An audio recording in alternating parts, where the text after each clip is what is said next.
자, 이번 영상은 SK바이오팜 상장 첫날에 시초가가 어떻게 형성되는지 과정을 담은 영상과 신규주는 어떻게 대응하는지에 대해서 영상을 준비했습니다. 주식을 하다 보면 이런 날은 잘 찾아보기가 힘들 수가 있습니다. 가장 기억에 남는 초대형주 상장이 제일모직, 삼성 SDS, 삼성바이오 등이 있는데 그 뒤로 정말 오랜만인 것 같습니다. 혹시 다음에 또 이런 대기업 핫한 업종의 종목이 상장을 한다면 장 초반에 형성되는 가격과 방법들을 참고하신다면 신규주 패턴은 크게 바뀌지 않기 때문에 이 영상이 훗날에도 도움이 되지 않을까 싶습니다. 시초가 상황과 양봉에 따라서 거래대금이 엄청나게 많이 나올 것이며 적당한 가격에 출발해서 나오는 20% 이상 양봉은 하루 거래대금 2조 원을 가볍게 뛰어넘을 수도 있습니다. 신규 상장주 이후에 대표적인 대응 방법은 이렇게 보시다시피 5가지인데 이게 SK바이오팜 뿐만 아니라 다른 상장주들도 똑같습니다. 어디로 튈지 모르는 종목이지만 상황에 맞게 잘 대응해준다면 리스크를 줄인 상태에서 확실하게 그리고 큰 수익을 가져갈 수가 있습니다. 곧 있으면 40분에 호가창이 뜨게 되는데 그 전에 5가지에 대해서 빠르게 살펴보겠습니다. SK바이오팜 뿐만 아니라 다른 신규주들도 다 똑같습니다. 시초가 매수, 첫 번째는 시초가 매수 방법인데 이거는 그냥 뭐 아니면 도 투자 방법이라서 투기랑 다를 게 없습니다. 그냥 뭐 상승하든지 하락하든지 나는 무조건 일단 걸어보겠다. 뭐 투기랑 다름이 없습니다. 만약에 첫날에 시초가 들어갔다가 뭐 이거는 이미 30% 시작해서 이렇게 양봉으로 보이지만 이 구간에서 산 사람들은 없습니다.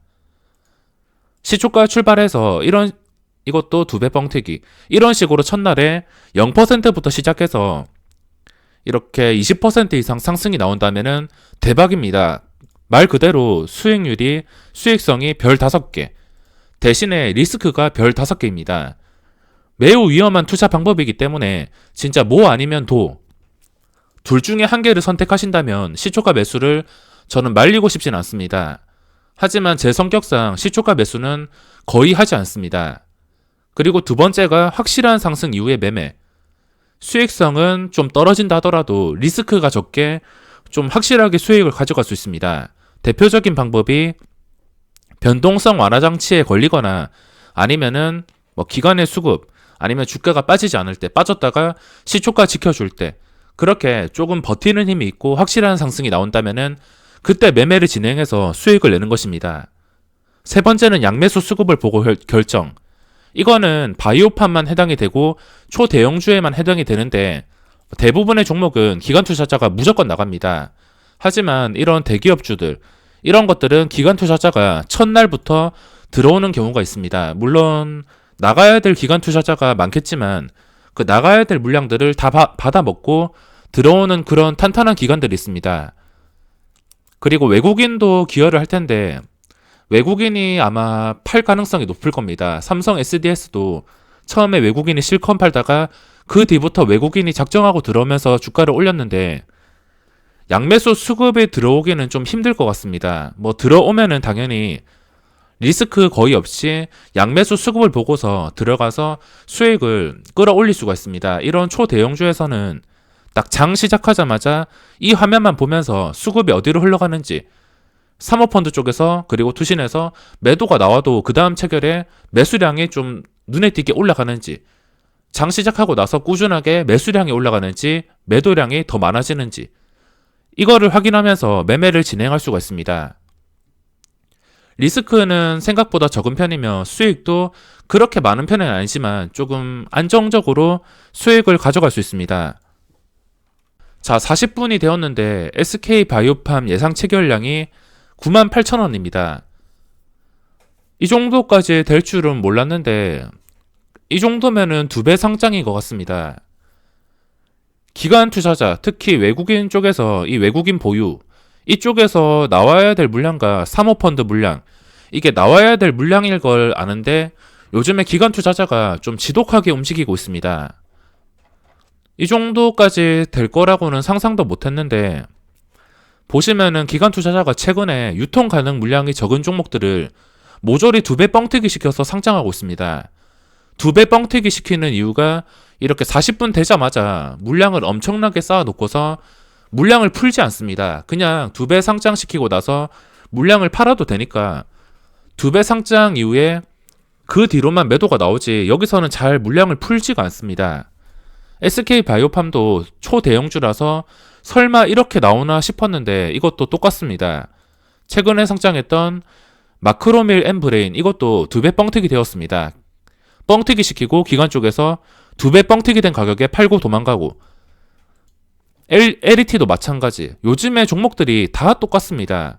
기본 70%, 80%, 2배까지.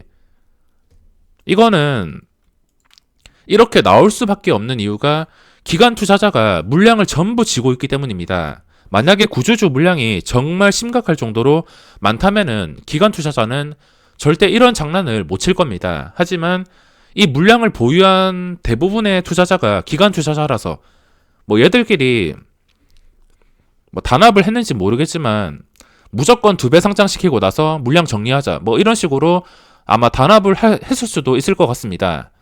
항상 상장하는 것마다 약속했듯이 2배 뻥튀기 시키고 안 나오던 물량도 2배 뻥튀기 시작한 다음에 나오고 이런 패턴이 계속해서 반복되고 있기 때문에 이것도 2배로 시작이 될 것 같습니다. 보시면은 예상 체결량이 벌써 42분인데 거의 없습니다. 6,700주. 유통 가능한 물량이 1,000만 주 정도 되는 걸로 아는데 그 1,000만 주 되는 물량 중에 기관 투자자 물량이 상당히 많이 나올 겁니다. 그 물량이 지금 안 뱉고 있고 어차피 2배 시작할 거 최대한 뻥튀기 시킨 다음에 그 물량을 뱉어내자 이렇게 생각을 해서 일단은 매도가 안 나오고 있습니다. 다시 돌아가서 양매수 수급을 보고 결정. 일단 시초가 매수도 시초가 상황에 따라서 다른데 시초가가 형성되는 가격이 좀 적당히 형성이 되어야지 이렇게 2배 뻥튀기 된다면 이 시초가 매수도 소용이 없습니다. 뻥튀기 심하다면 X, 뻥튀기가 심하다면 시초가 매수도 확률이 확실하게 줄어들기 때문에 시초가 매수는 좀 괜찮아 보이는 종목이 뻥튀기가 덜 되었을 때 그때 들어가야지 이런 수익을 얻을 수가 있습니다. 그리고 네 번째, 오전장 지나고 추세와 수급을 보면서 매매. 수익성은 높은데 리스크도 적습니다. 오전장에는 일단 변동이 나타나는데 그 변동이 만약에 20% 이하라면은 나중에 오전장 지나고 주가가 떨어지지 않을 때 그 뒤로 상한가까지 수익을 노려볼 수가 있습니다. 오전장 지나고 나서 수급이 좋고 그리고 추세가 좋다면 이렇게 매매를 진행할 수 있지만 요즘에 상장하는 종목들 대부분이 그냥 오전부터 승부를 냅니다. 오전에 20% 상한가 올렸다가 그대로 무너지거나 요즘엔 기본 움직였다 하면은 한 10시 이전에 20%까지 움직이기 때문에 이 방법은 혹시나 좀 눌렸다가 한 15% 이하, 20% 이하면 더 좋지만 그래도 15% 이하라면 그때 추세와 수급을 보고서 결정을 할 수가 있습니다. 여기까지는 첫날에 매매하는 방법인데 이게 마음에 안 드시는 분들은 그리고 리스크는 분명히 존재할 수 있습니다. 첫날에 어디로 튈지 모르기 때문에 정말 당일 매매 대응이 자신이 없으시면은 5번째 방법을 사용하셔야 됩니다. 이게 리스크가 가장 적은데 수익성도 괜찮습니다. 수익성도 별 4개까지 줄 수 있는 그런 매매 방법인데 리스크도 정말 적습니다. 다음날부터 매매. 정말 좋은 종목은 정말 단순하게 생각하셔야 되는데 이 종목이 좋다면은 그 다음날에도 주가가 더 떨어지지 않거나 다시 고점을 돌파해 줍니다. 제가 최근에 예를 들어 드린 종목이 있는데 ITM 반도체 이거랑 똑같다고 생각하시면 됩니다. 첫날에 떨어지거나 어떻게 되든 간에 정말 좋은 주식이면 이렇게 눌렸다가 다시 올라올 수밖에 없습니다. 다시 올라올 때 그 구간을 통해서 매매를 진행하면은 리스크가 없이 수익을 크게 가져갈 수가 있습니다. 수익성도 좋고 확실하고 대신에 올라가다가 더 이상 올라가지 못하고선 장 초반, 첫날 이 고점을 지켜주지 못한다면은 그때는 대응을 해야 됩니다. 이거를 지켜주냐, 지켜주지 못하냐, 이거에 따라서 시세가 이렇게 나올 수도 있고 아니면은 다시 떨어질 수도 있습니다. 벌써 물량이 3천만 주를 넘었습니다. 나오는 물량을 없으며 요즘에 기관 투자자가 일단 2배 만들어 놓고 물량을 다 팔아치우기 때문에 이거는 개인 투자자한테 물량을 더 배정하는 게 아니라면 이런 상황을 앞으로도 막을 수 없을 것 같습니다. 근데 개인 투자자는 기관의 청약률을 보고서 넣기 때문에 그게 또 물량 조절이 된다면은 어떤 변수가 생길지 알 수가 없습니다. 하지만 기관 투자자 그리고 우리 사주 쪽에서 80%를 먹고 시작하면은 유통 가능한 물량이 적었을 때 계속해서 이런 상황을 볼 수 있을 겁니다. 제가 가장 많이 하는 방법은 일단 시초가 매수는 신규 상장에서 잘 하지 않습니다. 리스크가 이렇기 때문에 뭐 이렇게 리스크를 부담할 거면 굳이 신규 상장을 안 해도 뭐 그 전날에 상한가를 갔던 종목을 하던가 거래대금이 많은 종목을 하던가 그런 종목을 떼어려 넣지 신규 상장주에서 시초가 매수는 잘 하지 않습니다. 제가 사용하는 방법은 2번째, 3번째, 4번째, 5번째까지 1번을 제외하고선 2번부터 5번을 사용합니다. 확실한 상승 이후에 그냥 단타 매매를 하거나 양매수 수급을 보고 결정하는 것은 대형주가 아닌 이상 찾아보기 힘듭니다. 2번을 많이 사용하며 그리고 4번도 많이 사용합니다. 근데 4번도 수급이 첫날부터 들어오는 종목은 없기 때문에 수급은 좀 무리가 있으며 추세를 보고서 결정합니다. 시간이 지나도 시초가 위에서 주가가 황금선 위에서 놀아준다면 그때 저는 이 방법을 사용합니다. 가장 많이 사용하는 방법이 2번, 그리고 4번, 그리고 5번. 5번 방법이 굉장히 좋은데 이 5번 방법을 잘 사용하지 못합니다. 요즘에 뻥튀기가 심해서 SCM 생명과학 같은 경우에는 상장 초기에 형성했던 고점을 잠깐 눌렸다가 다시 뚫어준다면은 거의 이 포인트 근처 여기까지 다시 올라왔다면 매매를 했을 텐데 워낙 뻥튀기가 심하다 보니까 이 방법을 사용할 수가 없습니다. 그 다음날부터 매매는 그 다음날의 변동성도 이용하는 방법도 있는데 이거는 너무 세부적이라서 생략을 하고 다른 종목도 똑같습니다. 뻥튀기가 심한 다음에 내려앉아도 진짜 좋은 종목은 다시 오릅니다. 2배 종목만 제외한다면 뭐 70% 종목도 잠깐 눌렸다가 다시 처음에 고점을 돌파를 해줄 것 같다면 그때 들어간다면 확실하게 수익을 낼 수 있습니다. 저는 이 방법도 정말 선호하는데 요즘에는 이 방법에 대한 기회를 잘 주지 않습니다. 좀 시간이 지나서 주거나 뭐 시간이 지나서 줘도 상관없습니다. 당장 다음 날이 아니더라도 시간이 좀 지나서 다시 고점을 돌파해 준다면 이런 그림으로 서울 바이오시스처럼 첫날 고점을 서서히 이렇게 돌파를 해준다면 이때가 매수 포인트가 될 수 있습니다. 자, 바이오팜으로 넘어와서 벌써 물량이 3,800만 주가 쌓였습니다. 여기서 기관이 좀 물량을 푼다면은 예상 체결량이 한 10만 주 정도만 되더라도 수량 배분을 통해서 이 물량을 가져갈 수가 있는데 기관 투자자가 물량을 풀질 않습니다. 10만원짜리 100주 받아서 수량 배분 받아서 1000만원씩 받으면 뭐 잠깐 VI가 걸려서 상승할 때 그때 공짜 수익을 얻을 수 있지만 기관 쪽에서 물량을 풀지 않습니다. 수량 배분이 100주씩 이어진다 쳤을 때 12,000주면은 123명 이 4천만 주 건 물량 중에 가장 많이 건 120명 정도한테만 물량이 돌아갑니다. 이거는 도저히 매매를 진행할 수 없을 것 같으며 일단 시작한 다음에 나머지 방법들을 활용해야 될 것 같습니다. 제일모직이나 다른 종목도 뻥튀기가 된 다음에 그 뒤에도 상승이 나왔기 때문에 이것도 그 뒤에 가격만 적당하다면 그리고 추세와 수급만 적당하다면 충분히 활용할 수 있다고 생각합니다. 단 대기업 종목만 2배 뻥튀기 되었을 때 허용이 되지 뭐 다른 종목들 그냥 시장에서 인기가 없고 뭐 어떤 업종인지도 잘 모르는 그런 종목들 이런 종목들이 단순히 유통 가능한 물량이 적다고 기관 투자자가 뻥튀기 시켰다고 이런 거는 공략을 할 필요가 없습니다. 여태껏 잘된 예가 거의 없기 때문에 2배 뻥튀기 되는 종목은 웬만하면은 초대형주가 아닌 이상 거르시는 게 맞습니다. 자, 장 시작 5분 전인데 물량이 나오지 않고 있습니다. 4,600만 주가 쌓였으며 일반 청약자 그리고 기관 투자자 대동단결해서 물량을 내놓지 않고 있습니다. 어차피 이 물량이면 2배 뻥튀기 된 다음에 그리고 VI가 바로 들어가서 그게 20%에 시작할지 어느 가격에 시작할지 모르기 때문에 아무도 물량을 내놓지 않고 있습니다. 당연히 시작하고 물량을 내놓으면 되니까 지금은 아무도 내놓고 있지 않습니다. 어제 상장했던 종목인 마크로밀 엠브레인도 똑같습니다.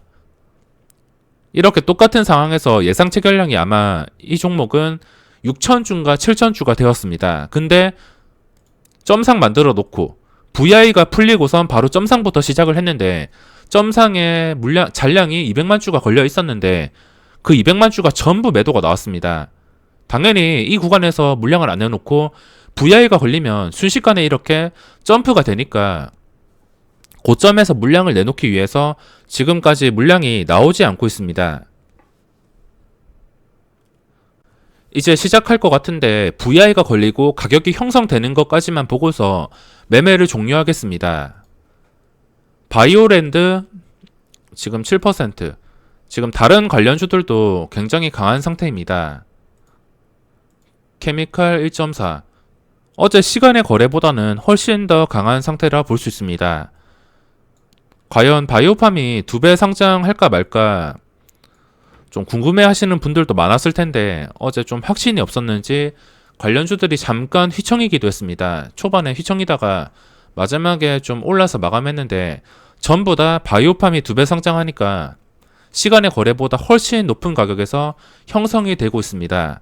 SK증권도 장 초반에 100만 주 매도가 쌓여 있다가 나중에 소화를 시키면서 49만 주밖에 없는데 지금 예상 체결량이 꽤나 높습니다. SK바이오팜 영향 때문이며 이런 종목은 뭐 들어간다 하더라도 지금 소문난 잔치이기 때문에 바로 들어가서 먹기보다는 나중에 진정되고서 주가가 계속 올라줄 때만 공략을 해야 될 것 같습니다.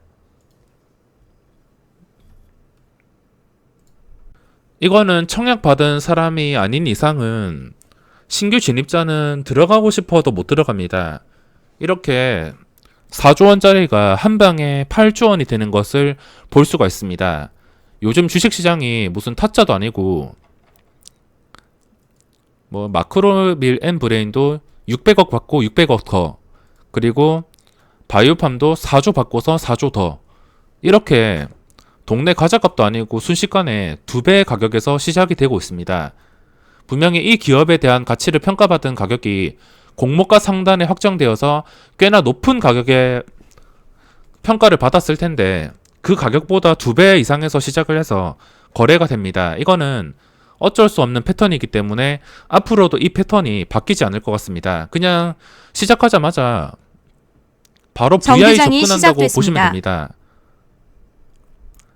딱 98,000원 시작하자마자 0.01초 만에 VI가 걸려서 그때 예상 체결량이 잡히게 됩니다.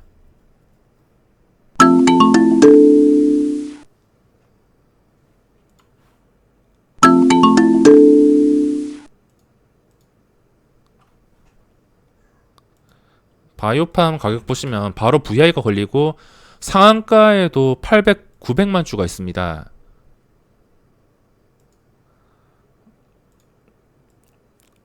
다른 종목 공략해 보려 했지만 뭐 시작하자마자 동적 VI가 걸리고 바이오팜은 1200만 주, 이 정도면은 첫날에도 매수하기가 좀 힘들 것 같습니다. 어제 상장한 종목은 점상 만들어 놓고 200만 주를 구주주 쪽에서 매도가 나온 걸로 추정이 되는데 상한가를 깨버렸지만 이거는 잔량까지 굉장히 많습니다. 이거는 매수를 아마 못할 것 같습니다. SK바이오팜 첫날을 살펴봤는데 이번 영상은 여기서 마무리하겠습니다.